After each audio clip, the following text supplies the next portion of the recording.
اعوذ باللہ من الشیطان الرجیم بسم اللہ الرحمن الرحیم یا ایہا الذین آمنوا اذکروا نعمت اللہ علیکم اذ جاءتکم جنود فارسلنا علیہم ریحا وجنودا لم تروها وکان اللہ بما تعملون بصیرا۔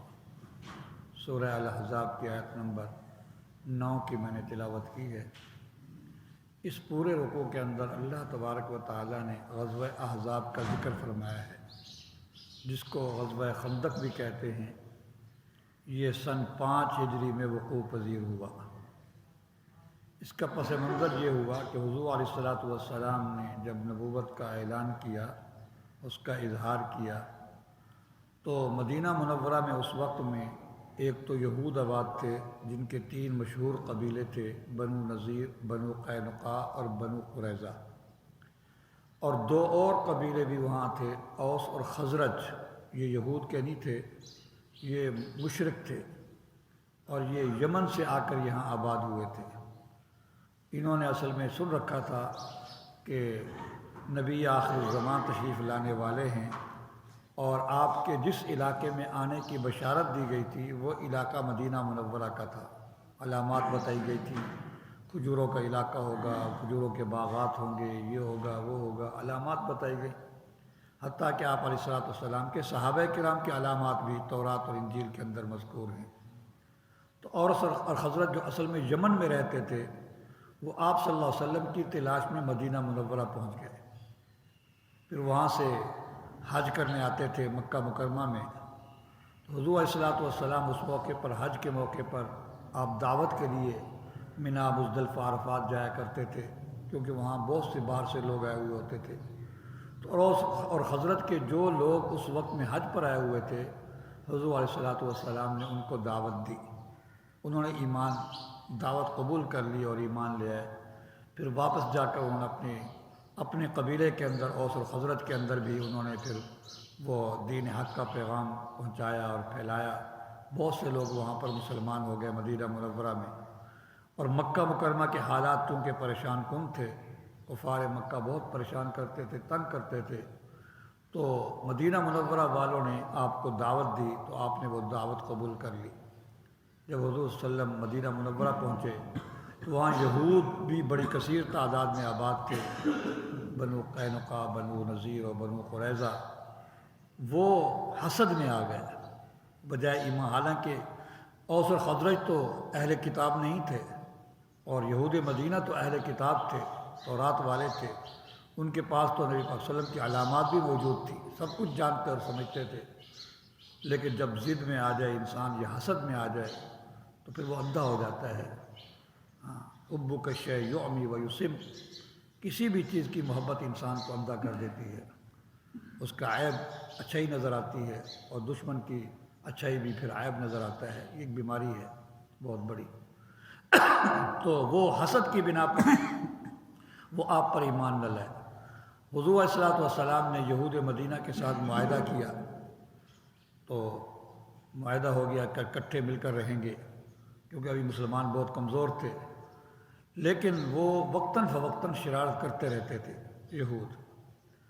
تو بنو نذیر نے ایک مرتبہ کوئی قتل کر دیا، تو حضور صلی اللہ علیہ وسلم جو ہے وہ چونکہ آپ صلی اللہ علیہ وسلم فیصل تھے، قاضی مقرر ہوئے تھے باہمی معاہدے سے، تو بنو نذیر مدینہ منورہ سے کچھ مسافت پر باہر علاقے میں رہتے تھے۔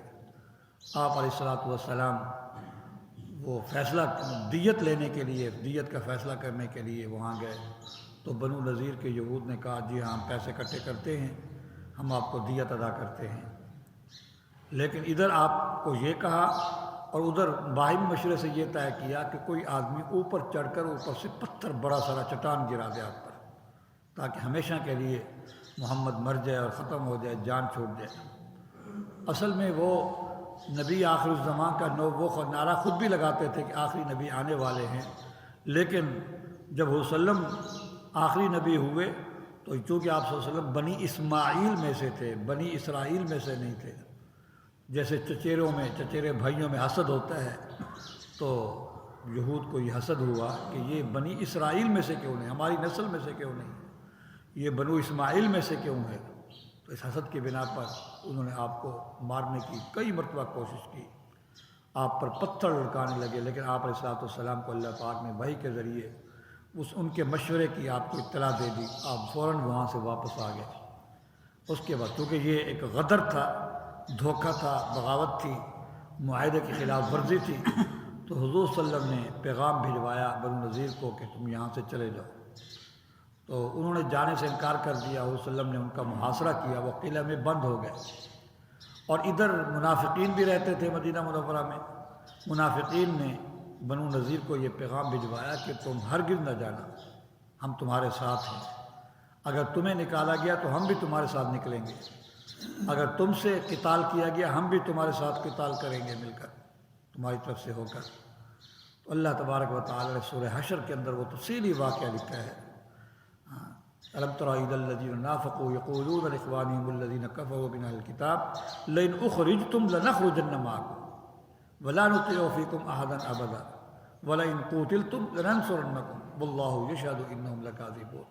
آگے بھی ہے، فرمایا کہ انہوں نے یہ کہا منافقین نے یہود بنو نذیر سے، اگر تمہیں نکالا گیا تو ہم بھی تمہارے ساتھ ضرور، ہم بھی جو ہے وہ جلا وطن ہو جائیں گے تمہارے ساتھ، اگر تم کو قتل کیا گیا تو ہم تمہارے ساتھ مل کر مسلمانوں سے قتال کریں گے۔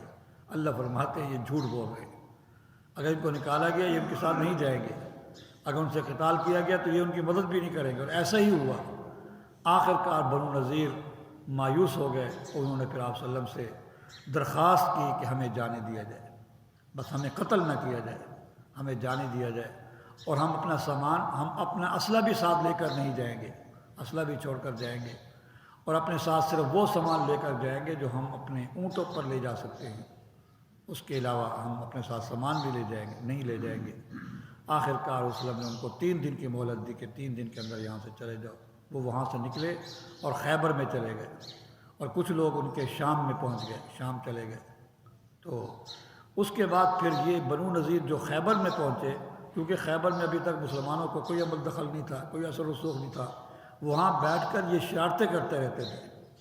انہوں نے پھر اپنی حسد کی آگ کو یوں تسکین دینے کی کوشش کی کہ کفار مکہ کے پاس آئے بنو نذیر کہ ہمارے ساتھ ملو، ہم مل کر جو ہے محمد کا خاتمہ کرتے ہیں، اسلام کا خاتمہ کرتے ہیں، مسلمانوں کا خاتمہ کرتے ہیں۔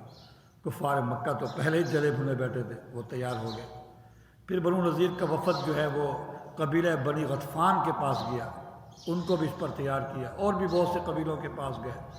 آخر کار یہ قبیلے مل کر مدینہ پر حملہ آور ہوئے، جو چونکہ مختلف قبیلے تھے، احزاب حزب کی جمع ہے، جس کا معنی مختلف گروہ، مختلف قبیلے، اس لیے پھر جب یہ مدینہ پر آئے تو صحابہ کرام رضی اللہ تعالیٰ اجمعین نے وسلم کی قیادت میں ان کا ڈٹ کر مقابلہ کیا، جس کو غزوہ احزاب کہتے ہیں، اور اس کے دفاع کے لیے خندق کھودی گئی، اس لیے اس کو غزوہ خندق بھی کہتے ہیں۔ اللہ تبارک و تعالیٰ ارشاد فرماتا ہے ایمان والو اذکروا نعمت اللہ کی اس نعمت کو یاد کرو جو اللہ نے تم پر کی تھی، کس وقت میں؟ جب تمہارے پاس لشکر کے لشکر تمہارے اوپر چڑھ دوڑے تھے، پھر ہم نے کیسے مدد کی؟ تو آگے تفصیلی واقعات ہیں۔ فارسلنا علیہم ریحا وجنودا، ہم نے ان دشمنوں پر ہوا بھی چلا دی، اور ایسے لشکر بھی ہم نے بھیجے، فرشتوں کے لشکر تھے جو تمہیں نظر ہی نہیں آئے، جن کو تم نے دیکھا ہی نہیں، اور اللہ تمہارے اعمال کو خوب دیکھنے والا تھا۔ الحمدللہ۔